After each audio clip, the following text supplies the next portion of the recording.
Merhabalar, ben Öznur Güner Özkaya. APEK Proje Eğitim Danışmanlık Şirketi'nin kurucusu ve proje direktörü olarak görev yapmaktayım.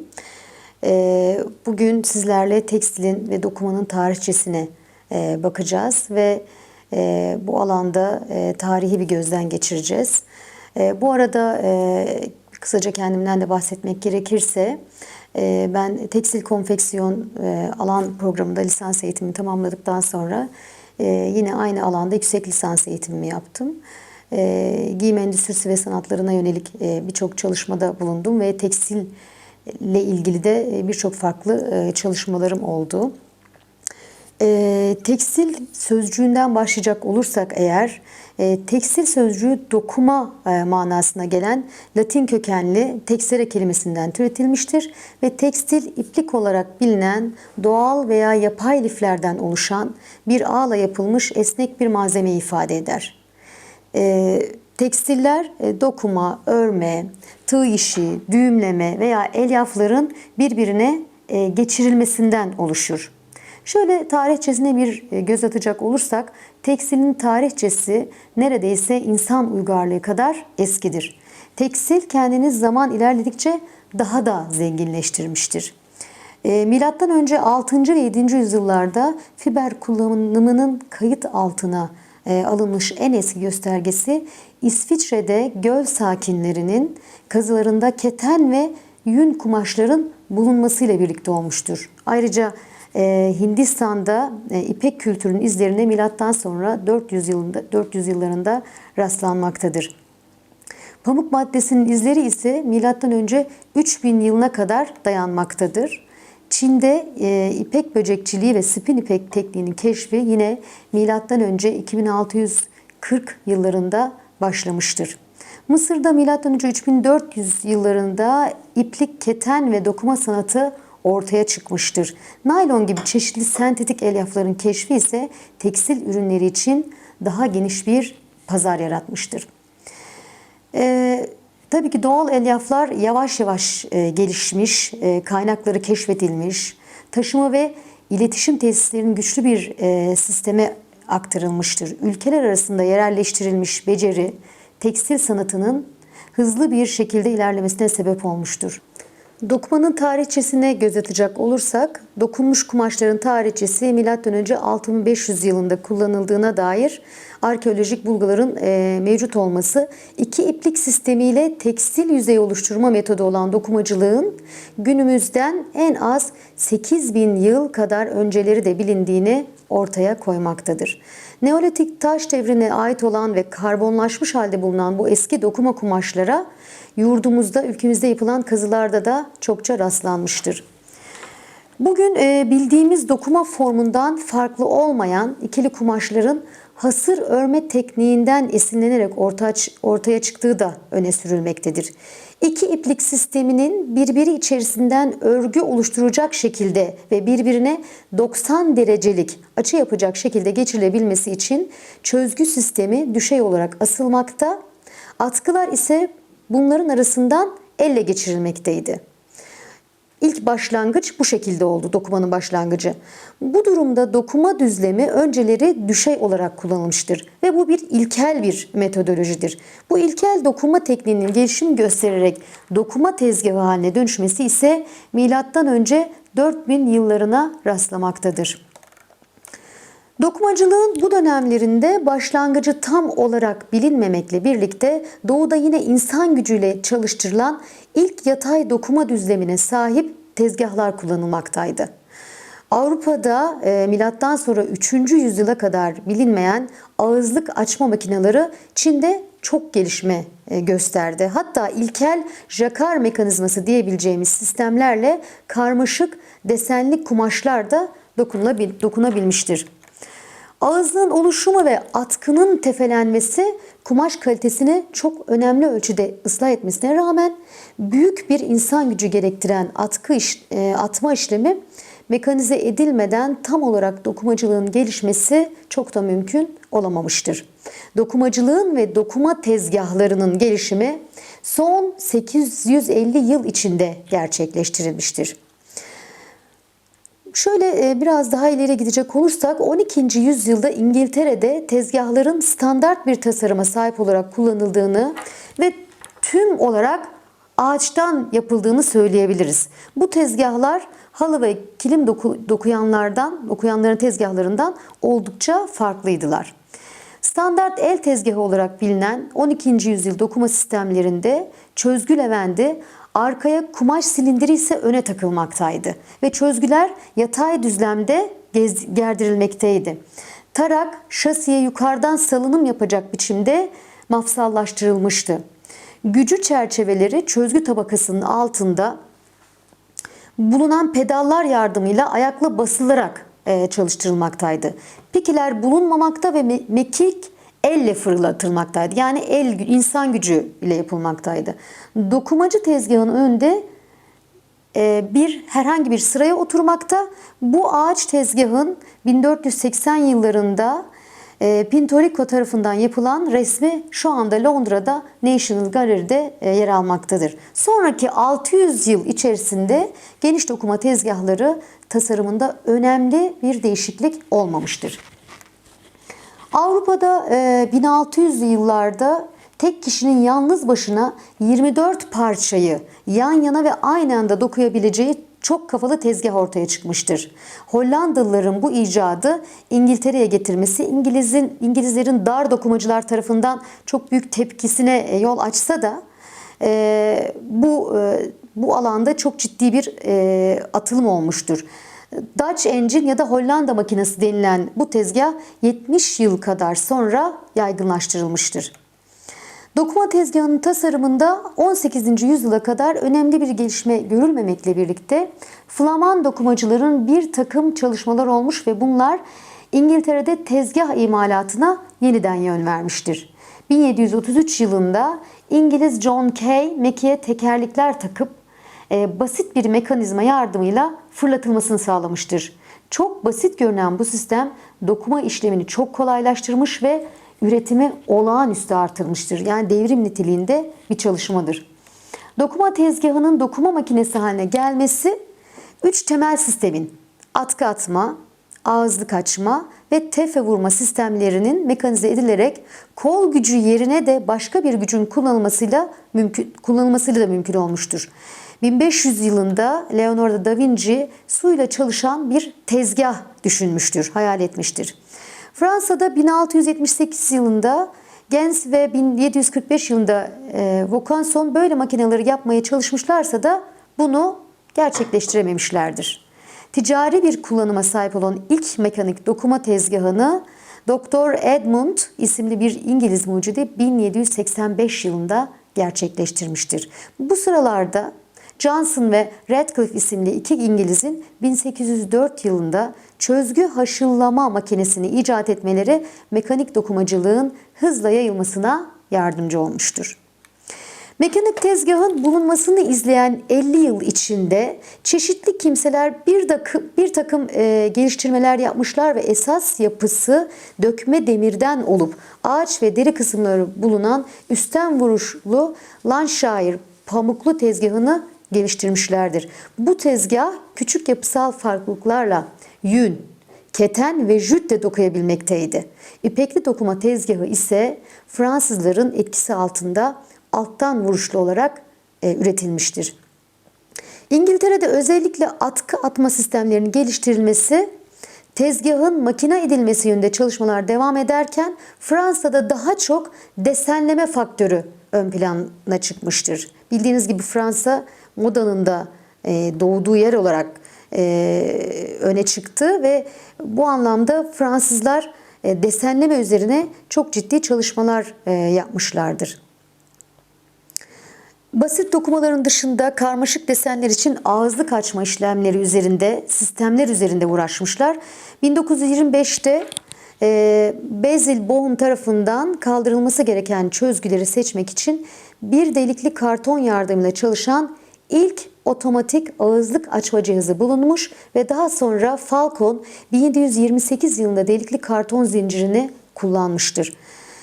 1946'da bu mekanizmalar van Cascon tarafından geliştirilmiş ve ağızlık açma sistemlerinin gelişimi 1801 yılında Jacquard'ın, Jacquard yani kendi ismiyle de zaten anılıyor, Jacquard makinesini icat edilmesiyle doğruğa ulaşmıştır. Ağızlık açma sistemleri makinelik tezgahlara adapte edilmiştir. 1835 yılında Reid ve Johnson tarafından ilk mekik değiştirme cihazı yapılmış ve çok renkli atkı atılması bu vesileyle sağlanmıştır. Tanınmış kam tahkirli değiştirme mekanizmasını ise 1868 yılında Hacking piyasaya sürmüştür. Mekanik tezgah üzerinde en önemli icadı yine 1867 yılında Hattersley ve Smith Kingley armürünü yaparak gerçekleştirmişlerdir. Buna fakirin jakarı olarak denmesi aslında denilmektedir. Bu ağızlık açma cihazı sağlam bir yapıya sahip olduğu için fakirin jakarı adını almış. Jacquard sistemi kadar geniş desenleme olanağına sahip değildi fakat çok daha hızlı çalışmaktaydı. Tezgahın mekanik hale getirilmesinden sonra ortaya yeni bir sorun çıkmıştı. Bu herhangi bir iplik kopuşu veya arıza anında tezgahın durdurulması ve masuranın bitmesi yani sarılan ipliğin bitmesi halinde mekiği değiştirmek için çalışmanın kesilmesi gerekliydi. Bu da tabii ki ciddi bir zaman kaybına ve üretim yavaşlığına sebep oluyordu. 1796 yılında Robert Miller tarafından kısa atkı atıldığında tezgahı durduran bir mekanizma yapılmıştır. Bu sistem bugün dahi kullanılmaktadır. Daha sonra atkı kopuşu veya mekiğin boş gitmesi durumunda tezgahı durduran mekanizmalar yapılmış olup 1822'de İngiliz mühendis Robert o ana kadar olan tüm gelişmeleri bir araya getirerek ve bu mekanizmalardan yararlanmak suretiyle mükemmel denilebilecek bir dokuma makinesini ortaya koymuştur. Bu 1822 yıllarına denk gelmektedir. 1890 yılında atkı masuralarının doğrudan tezgah üzerine sarılması düşünülmüş fakat bu fikir ancak 1950 yıllarında Amerika Birleşik Devletleri'nde Lesona firmasının Unifitil sistemini geliştirilmesiyle gerçekleştirilebilmiştir. Arada ciddi biri yani 1890'lı yıllarda ortaya konulmuş olmasına rağmen bu 1950 yıllarda ancak bu gerçekleştirilebilmiş. Boşalan masuraların değiştirilmesi sorunu Amerika'ya göç eden Northrop tarafından yapımına İngiltere'de başlandığı otomatik bobin değiştirme sisteminin 1894'te tamamlanmasıyla halledilmiştir. 1910 yılında İsviçre'de Ruti firması büyük bir kapasiteye sahip olan masura magazinini denemiştir. Çok karışık olan bu sistem kullanılamamış ve ilk ticari kutu tipi masura magazinleri yine İsviçre'de George Fisher firması 1958 yılında üretmiştir. Dokuma makinelerinin tarihsel gelişimi incelenirken kronolojik bir sıralama yapılması oldukça zordur. Çünkü dokumanın temel işlemleri ve bunların mekanizmaları değişik zaman, yer ve koşullar altında geliştirilmişlerdir. Bazen uzun yıllar hiçbir değişiklik ortaya konulmamış. Biraz önce bahsettiğim gibi. Bazen ise bir yenilik diğer yeniliği de tetikleyerek peş peşe yenilikler birbirini kovalamıştır.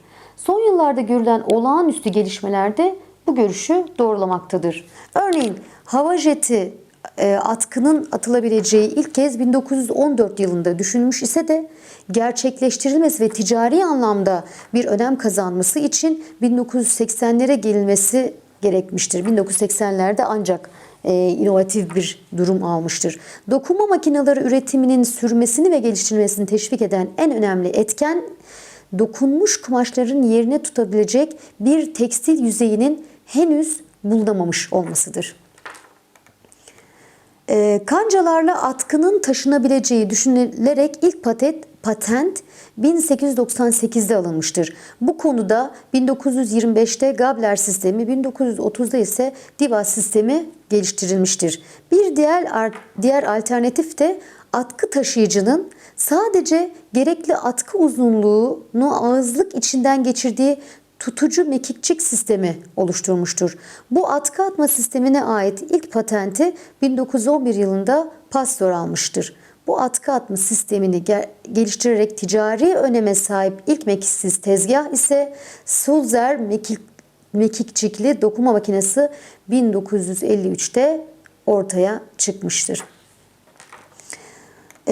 Tabii dokunmuş kumaşlar çok itibar görmekte ve gösterilen itibarın 1950'li ve 60'lı yıllarda azalması ve tekstil pazarında örme mamullerin önem kazanmasıyla birlikte dokuma makineleri imalat sanayide bu gelişmeleri yakından izlemeye ve piyasayı daha dikkatli kontrol etmeye başlamışlardır.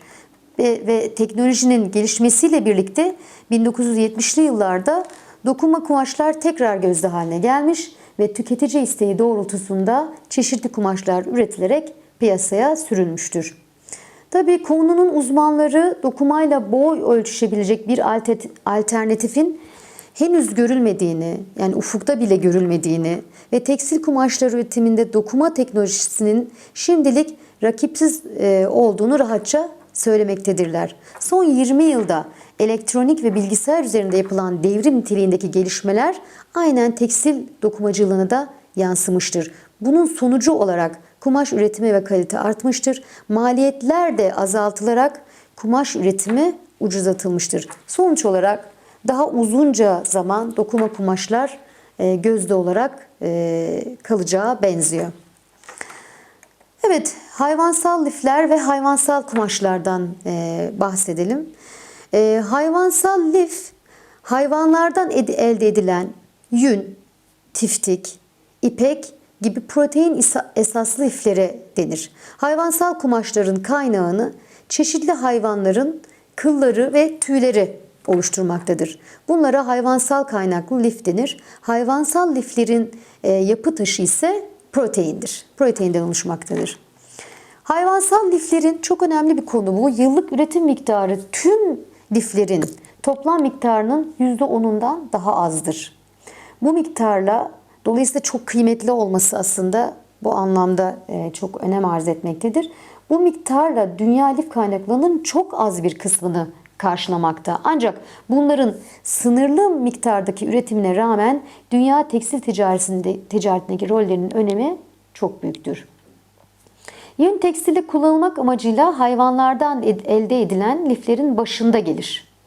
Yün elyafı hayvansal liflerin kıl kökenliler grubuna girer. Hayvansal liflerin diğer bir grubu da salgı kökenli liflerdir. Salgı kökenli liflerinde hepimizin bildiği gibi en önemlisi ipek lifidir.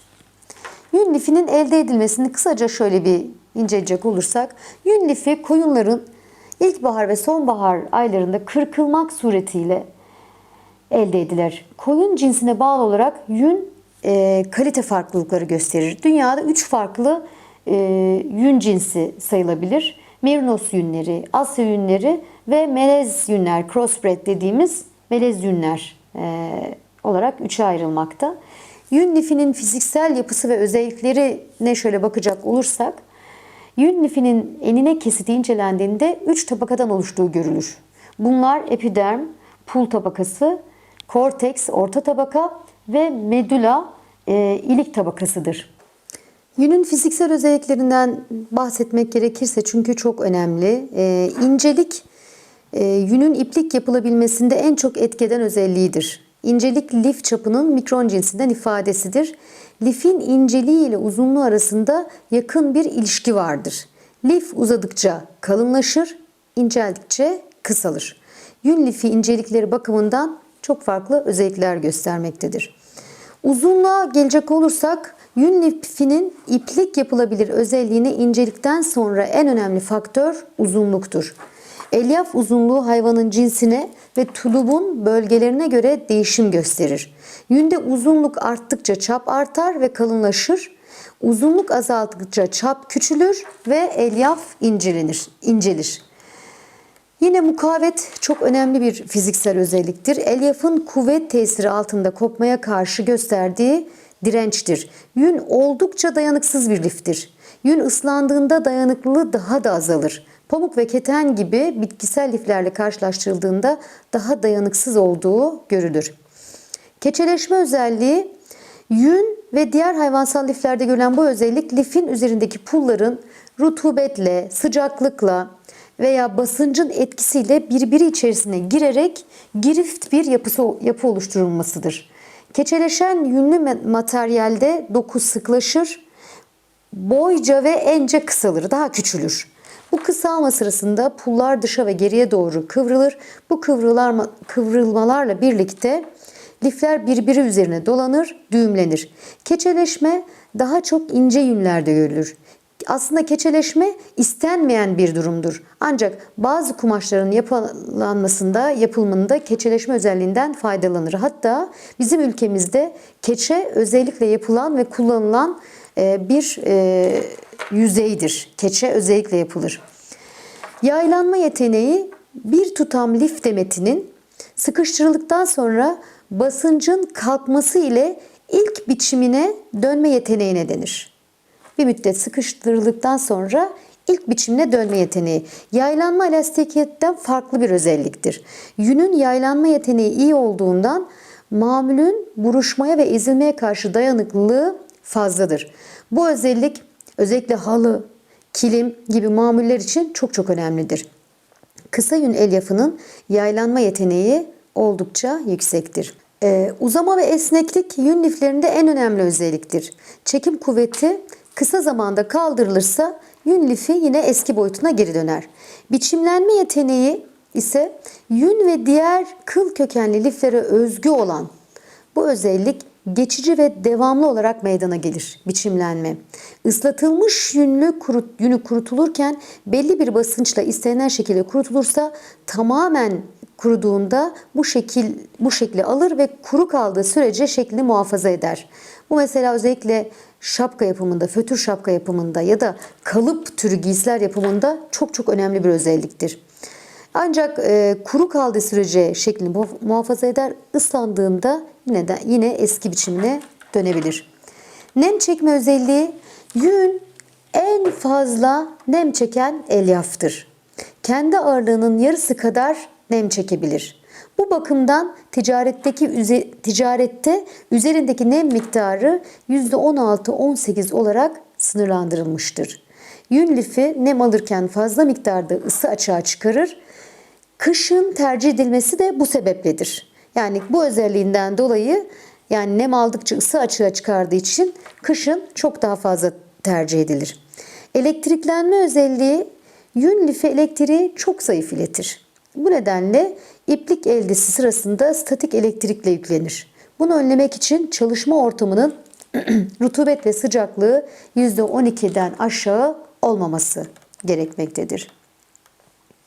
Yünün kimyasal yapısına kısaca bir değinecek olursak, hayvandan elde edilen ham yün ile yıkanmış yünün bileşimi oldukça farklıdır. Ham yün ve yıkanmış yün oldukça farklı bileşimlerdedir. Temizlenmemiş yünde deri içerisindeki yağ ve ter bezlerinden ileri gelen yağlar ve vakslarla ter tuzları yer almaktadır. Bunun dışında hayvanın yaşadığı ortamdan gelen ot, toprak, dışkı atıkları da yer almaktadır. Ham yünün bileşimi ise şöyle bakarsak keratin çok fazla olmak kaydıyla kir ve pislik, ter tuzları, yün vaksı ve anorganik maddelerden oluşmaktadır. Kimyasal özelliklerine de su etkisi, yün lifleri ıslatıldığında dayanıklılığının bir kısmını kaybeder. Ancak gerilme kabiliyetinde artma görülür. Bunun nedeni su moleküllerinin polimer zincirlerin arasına girip zincirler arasındaki etkileşim noktalarındaki kuvvetleri azaltmasıdır.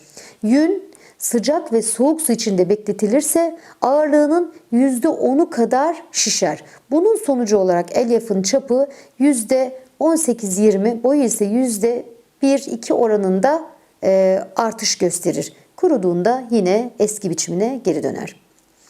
Isı etkisi, yünün üzerinde ısı etkisi, yünler 100-105 santigrat dereceye kadar ısıtılırsa taşıdıkları nemi tamamen kaybederek sert ve dayanıksız bir hal alır, kırılgan bir hal alır. Renginde ise sararma görülür. Boyar maddelere karşı ilgisi azalır. Bu yünler yeniden nemli bir ortama konuldukları zaman ortamın nemini yeniden alırlar. Işık etkisi yine çok önemli. Uzun süre güneş ışığına maruz kalan yünler kırılgan ve gevşek bir hale kalır. Boya alma yeteneği azalır. Boyama sırasında fazla ışık almış kısımlara abrajların, yani boya almada düzgünsüzlük meydana gelindiği görülmektedir. Mukavemetin azaldığı, doğal renginin sarardığı ve matlaştığı görülür. Yine asitlerin etkisine, yünlerin üstünde asitlerin etkisine bakacak olursak, yün asitlere karşı bazlardan daha dayanıklıdır. Asitler yoğunluklarına göre yüne farklı etkiler yapar. Genel olarak seyreltik asit çözeltileri soğukta yüne etki yapmaz. Dayanıklılığında bir azalma görülmez. %80'e kadar değişik asit çözeltileri soğukta ve kısa sürede yünün dayanıklılığını azaltır. Bu etki sıcaklık ve temas süresi arttıkça artar. Önceden asitle işlemden geçirilen yünün asit boyalarına karşı ilgisi işlemden geçirilmemiş yüne oranla daha iyi ve düzgün bir şekilde boyanır. Bazların etkisi ise yünler baz çözeltilerinde oldukça çabuk çözünür. Yündeki bu etkiler bazın cinsine, sıcaklığına, süreye ve konsantrasyonuna, yani yoğunluğuna göre değişiklik gösterir. Karbonat tuzları, amonyak gibi zayıf bazlar yünde fazla zarar vermez. %3'lük sodyum veya potasyum hidroksit çözeltisinde kaynatılan yün tamamen çözünür. Tuzların etkisi, yün manezyum ve kalsiyum iyonları içeren sert sularda kaynatıldığında renginde sararma görülür. Demir, krom, bakır, kalay gibi ağır metaller ile alüminyum tuzları da yün lifleri tarafından absorbe edilmektedir. Yün boyamacılığında yardımcı madde olarak kullanılan bu tuz çözeltileri ile kaynatıldıkları zaman suda çözülmeyen bileşikler meydana getirir. Bu işleme boyacılıkta mordanlama denir. Yünün kullanım alanları oldukça geniştir. Elbiselik kumaş yapımında tutun, kısa lifli yünler keçe ve fötür şapka yapımında özellikle çok kullanılır. Çorap, kışlık eldiven, bere, battaniye, şal yapımında çok sıklıkla kullanılır. Kalın yünden elde edilen iplikler halı ve battaniye dokumasında, yapımında çok kullanılır. Tiftik, şöyle tiftiğe bakacak olursak, Ankara dolaylarında yetiştirilen Ankara keçisinin uzun, parlak ve yumuşak kıllarından elde edilen elyafa tiftik denir ve çok kıymetlidir. Tiftik lifinin elde edilmesi, tiftik lifi keçiden ilkbahar ve sonbahar aylarında kırkılarak elde edilir. Yerli keçiler yılda bir kez kırkılır ve lif uzunluğu 20-25 cm arasındadır. Yılda 2 kez kırkım yapılan keçilerden daha kısa şapel lifler elde edilir. Tiftik lifinin fiziksel yapısı ve özelliklerine baktığımızda yünle çok benzerlik göstermektedir. Yünde olduğu gibi kutikül, korteks ve medula tabakalarından oluşur. Kutikül tabakasındaki örtü hücreleri yünde olduğu gibi kalkık şekilde değildir. Pullar geniş ve ince yapılıdır.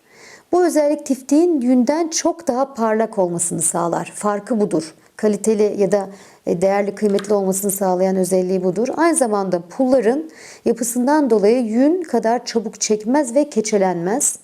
İpek gibi parlak ve yumuşak liflere sahiptir. Daha incecik, daha hassas bir görüntüsü vardır. Renkleri beyazdan açık krem rengine kadar değişir. Nem çekme özelliği yüne benzer. Tiftik lifleri üzerinde %16-18 oranında nem taşır. Tiftik lifi uzunlukları bakımından yine 3'e ayrılır. 11-15 cm boyundaki liflere kısa lifler, 15-23 cm boyundaki olanlara orta lifler ve 23 santimden uzun olanlara da uzun lifler denir. Tiftik lifinin kimyasal yapısı ve özelliklerine baktığımız zaman kimyasal yapı özellikleri bakımından yüne benzer. Pulumsu yüzeyin ince olması nedeniyle kimyasal reaktiflere karşı yünden daha hassastır. Seyreltik asitler tiftik lifine etki etmez ancak derişik asitler de tamamen çözülür. Kullanım alanlarına baktığımız zaman kadın ve erkek için elbiselik kumaş üretiminde, örmek kumaşlarda, şal ve atkı yapımında, döşemelik kumaşlarda, battaniye yapımında oldukça sık kullanılır. Yine kaşmir yününe baktığımızda kaşmir keçisinin kıl örtüsü farklı iki tür kıldan oluşmaktadır. Üst tabakada kaba kıllar, alt tabakada ise ince, narin, hassas yünler bulunur. Kıllar Haziran ayında hayvandan kırkılarak ya da taranarak alınır. Kaşmir lifinin özellikleri, kaşmir lifinin yapısı merinos yünlerine çok benzer. Pulumsu yüzey yine korteks ve medulla tabakalarından oluşmuştur.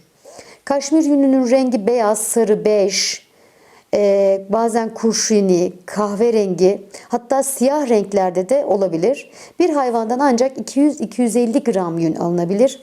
Yağ, kir ve bitkisel artıklardan temizlendikten sonra 100-150 gram yün kalır. Bu bakımdan çok pahalı bir elyaftır. Kaşmir yünü mikroskop altında boyuna incelendiğinde yün lifinde olduğu gibi örtü hücreleri daha az belirgin, kalkık şekilde değildir. Pullar geniş ve ince yapılıdır.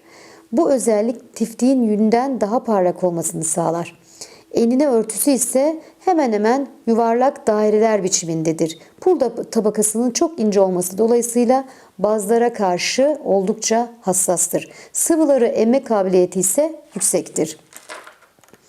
Kaşmir lifinin kullanım alanları üstteki bahsetmiştik ya iki türden oluşuyor. Üstteki kaba liflerden battaniye, ip, çuval, kilim ve urgan yapılır. Daha kaba ürünler. Alt tabakadaki ince liflerden ise kadın ve erkek için elbiselik kumaşlar, spor ceket, palto, ipek kaşmir kadifelerinin yapımında kullanılır ve çok kıymetlidir. Çok pahalıdır.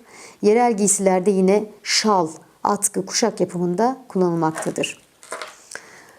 Kısaca bir alpakaya değinelim. Alpaka Güney Amerika'da yetişen bir deve türü olan alpakadan elde edilen elyafa denir. Alpakadan lifler kırkım yoluyla yine elde edilir. Görünüş bakımından tiftik yünlerine benzerler. Beyaz, gri, kahverengi, siyaha kadar giden yine renkleri vardır. Doğal renkleriyle kullanılan alpakanın en değerli olanları ise siyah ve kahverengi olanlarıdır. Ortalama uzunlukları 15-30 cm civarındadır. Mukavemetleri, uzunluk ve incelikleri tiftik lifine benzer. Alpaka lifi mukavemeti ve ipeksi yumuşaklığı nedeniyle çok kıymetlidir. Mikroskop altındaki görüntüleri incelendiğinde lamadan elde edilen liflerle neredeyse aynı yapıda olduğu görülmektedir. Kullanım alanlarına baktığımızda alpaka lifleri genellikle doğal renkleriyle kullanılır. Bu tercih edilir. Kamgarn taranmış ve Streigarn taranmamış olarak işlenip kazak, elbiselik, kumaş, iş çamaşırı yapımında kullanılır. Ve gelelim Angora tavşan yününe. Tavşan türlerinin en kalitelisi olan Ankara tavşanından elde edilen elyafa Angora adı verilir. Angora lifinin elde edilmesi, Angora lifleri tavşan üzerindeki tüylerin taranması veya kırkılması yoluyla elde edilir. Lifler 3-4 ayda bir kırkılır ya da taranır. Her tavşandan ortalama 200-400 gram lif elde edilir. Yünü yumuşak, parlak, sıcak ve soğuk geçirgenliğinin azlığı nedeniyle ticari değeri çok yüksektir. Angora lifinin özelliklerine şöylece bir değinecek olursak, tavşan derisi üzerinde uzun ve kaba kılların altında ince ve yumuşak tüyler vardır. Angora lifi çok düzdür, ince ve hafiftir. Sıcak ve soğuğu geçirmediği için ticari değeri biraz önce söylediğimiz gibi çok yüksektir. Son derece sıcak tutar. Ancak güveye karşı dayanıksızdır. Rengi beyazın her tonundadır. Nem çekme özelliği %16-17 arasındadır. Keçeleşme özelliği yüksektir. Lif uzunluğu 1,5-8 cm arasında değişir. Lif inceliği ise 15-20 mikrondur. Dayanıksız olması nedeniyle yalnız başına kullanılamaz. Daha çok yün ile karıştırılarak kullanılır. Lifler düzgün, kısa ve kıvrımlığı yoktur. İpeksi kayganlığa sahiptir. İpek gibi bir görüntüsü vardır. Bu da liflerin eğrilmesini oldukça zorlaştırır. Angora yünleri kaynar su ile muamele edildiğinde özelliğini kaybeder. Bu nedenle yıkama işlemi özenle yapılmalıdır. Özel bir şekilde yapılmalıdır. Angora lifi kimyasal reaktiflere karşı hassastır ve güneş ışınlarından oldukça olumsuz etkilenir. Yine kullanım alanları bayan elbiselik kumaşlar, böyle hafif kumaşlar, bebe giysileri, yumuşacık bebe giysileri, fötür şapka, örgü ipliği olarak kullanılır. Deve yünü, deve yününe baktığımızda Asya ve Afrika'da yaşayan evcil bir hayvan olan devenin kıl örtüsünden elde edilen liflere deve tüyü denir. Deve tüyünün elde edilmesi, devenin derisi üzerinde iki farklı kıl örtüsü bulunur. Üst tabakadaki lifler kalın ve kaba, alt tabakadaki lifler ise ince tüylerden oluşur. Zaten fiziksel olarak da baktığımızda dış etkiye maruz kalan kısım dış tabakadır ve daha kalın, kaba tüylerden oluşur. Alttaki ince tüyler deve tüyü olarak adlandırılır ve ekonomik değeri çok yüksektir. Devedeki kıl örtüsü ilkbahar ve yaz ayları başlarında kendiliğinden dökülür. Dökülen bu kıllar hayvanın gezindiği ve oturduğu yerlerden toplanır. Toplanan lifler taraklama yoluyla ince ve kalın olarak ayrılır. Ortalama olarak bir deveden yılda 2-3 kilogram deve tüyü elde edilir ama elde edilmesi oldukça zor ve meşakkatlidir. Bu nedenle de ticari değeri çok yüksektir. Deve tüyünün özellikleri, deve tüyünün rengi çeşitli bölgelere göre değişir. Yani devenin olduğu bölgelere göre değişir. Renkleri taba, açık kahverengi, sarı ve kızılımsıdır. Açık kahverengi olan kumaşların çoğu deve tüyü rengi olarak adlandırılır. Çok duyarız hani bir renge baktığımız zaman açık kahve deve tüyü diye adlandırılır. O şekilde kalmıştır o renk. Deve tüyü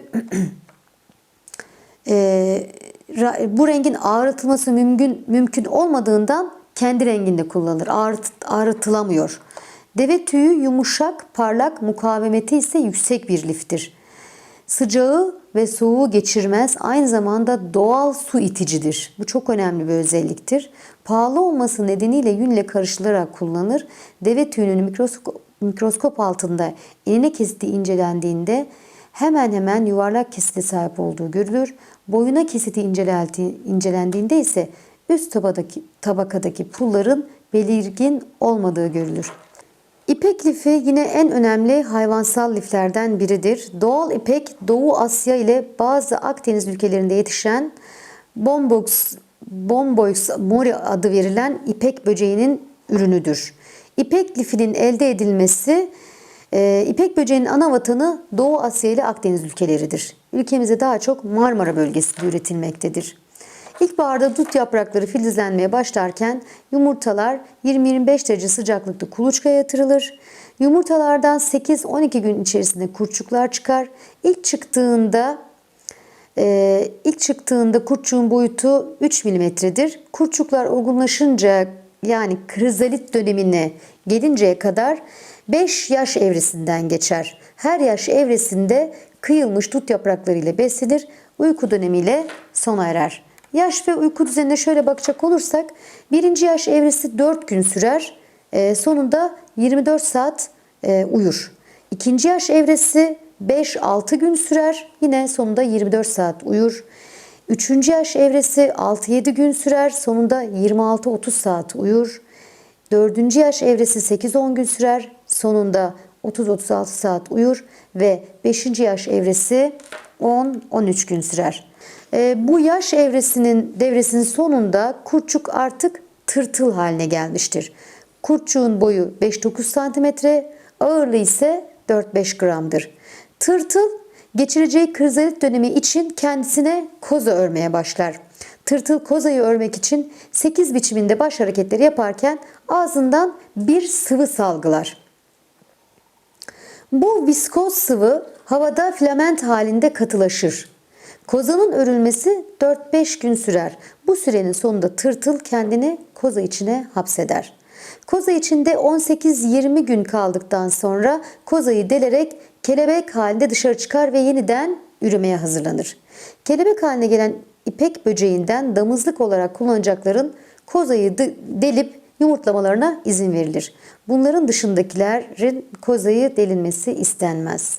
Çünkü delinen kozalardan kesiksiz lifler elde edilemez. Yani koza delindiği zaman artık o kozadan uzun lif elde etmek imkansızlaşır. Bu yüzden koza içindeki kelebek delme aşamasına gelmeden önce ne yazık ki etkisiz hale getirilir.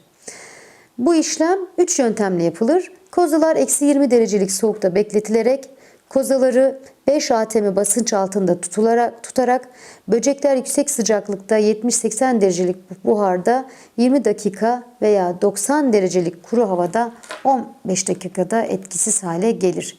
Böylece kozalardan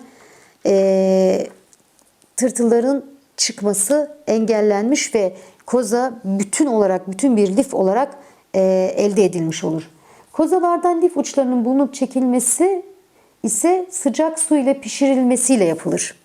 Pişirme ile serisin yumuşatılarak liflerin birbirinden ayrılması sağlanır. Pişirme sıcaklıkları farklı banyolarda yapılır. Böylece sıcak ve ılık banyolar ardı ardına konan kozaların içleri tamamen su ile doldurularak yumuşamaları sağlanır. Kozayı oluşturan filament uçları bulunduktan sonra bir araya getirilerek çıkrık yardımıyla sarılır. Birkaç tanesi bir araya getirilerek bükülmüş ipek ipliklerine ham ipek veya grej adı verilir. Bu hassas, narin hayvansal lifin fiziksel yapısına ve özelliklerine bakacağımız zaman fiziksel yapısı ham ipeğin enine kesiti incelendiğinde iki ayrı yapı görülür. Orta kısmında iki ayrı bölüm halinde fibroinden oluşmuş lif kısmı, dışında ise iki bölümü birbirine yapıştıran ve tüm lifi kaplayan yapışkan bir madde olan serisin vardır. Bu madde life sert ve donuk bir görünüm verir. Serisin sıcak su ile eritilerek uzaklaştırılır. İpek lifinin fiziksel özelliği ise nem çekme oranı çok yüksektir. Çok güzel bir özelliktir. Islaklık hissi vermeden %30'a kadar nem çekebilir ipek lifi. Ticarette kuru ağırlığının %11'i kadar nem kabul edilir. Ham ipek açık sarı veya krem rengindedir. Elektrik iletkenliği çok kötüdür.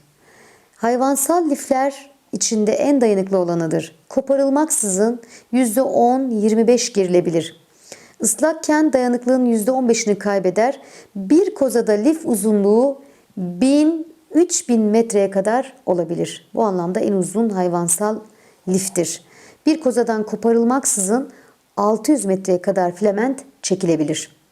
İpek filamentlerinin tuşesi yumuşaktır. Çünkü filamentlerin yüzeyi düzgün ve pürüzsüzdür. İpek elyafının orta derecede bir esnekliği, iyi bir tutum ve mükemmel bir döküm özelliği vardır. Son derece dökümlüdür. Parlak ve su emiciliği çok yüksektir. Hidrofilte denir buna. Hidrofiltesi çok yüksektir. Kimyasal yapısına şöyle bakacak olursak, ipek lifi fibroin ve serisinden oluşmuştur. Bunlardan başka su, vaks ve anorganik maddeler de bulunur. İpeğin bilişiminde bulunan maddeler fibroin, serisin, fibroin %60-70 oranında, serisin ise yine %22-25 oranında, su %7-11 oranında ve %1'in altında da vaks ve anorganik maddeler bulunmaktadır. Fibroin ipeğin ana yapısını oluşturan suda çözülmeyen bir proteindir. Serisin ise tüm lifi kaplayan yapışkan bir maddedir. Ham ipekten pişirme yoluyla uzaklaştırılır. Çünkü serisin ipeği aslında birbirinde tutan, koza örülürken birbirinde tutan maddedir. Bu pişirme sonucunda ipek parlak ve yumuşak bir görünüm kazanır.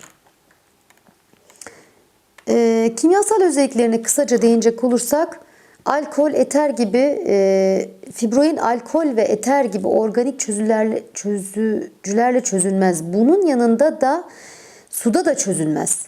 Asitler ipeği yünden daha fazla bozar. Kuvvetli asitlerin seyreltik çözeltileri ipekte herhangi bir bozulmaya sebep olmaz. Yüksek sıcaklıktaki ve yüksek konsantrasyonlarında bu etki artar. Seyreltilmiş alkaliler ipeğin parlaklığını kaybettirir. Bazik çözeltiler soğukta ipek filamentinde şişme meydana getirir. Ayrıca yüksek sıcaklıklarda ve uzun sürede etkileşim ipeği bozundurur. İpek lifi güneşte uzun süre kaldığında renginde sararma görülür. İpek ısıya karşı yünden daha duyarlıdır. Evet, ipek lifi bildiğiniz üzere çok kıymetli bir liftir ve çok ciddi anlamda kullanım alanları vardır. Özellikle elbiselik kumaşta, eşarpta, şal yapımında ticari değeri çok yüksektir, kullanılır ve ev döşemesinde, halı yapımında kullanılır.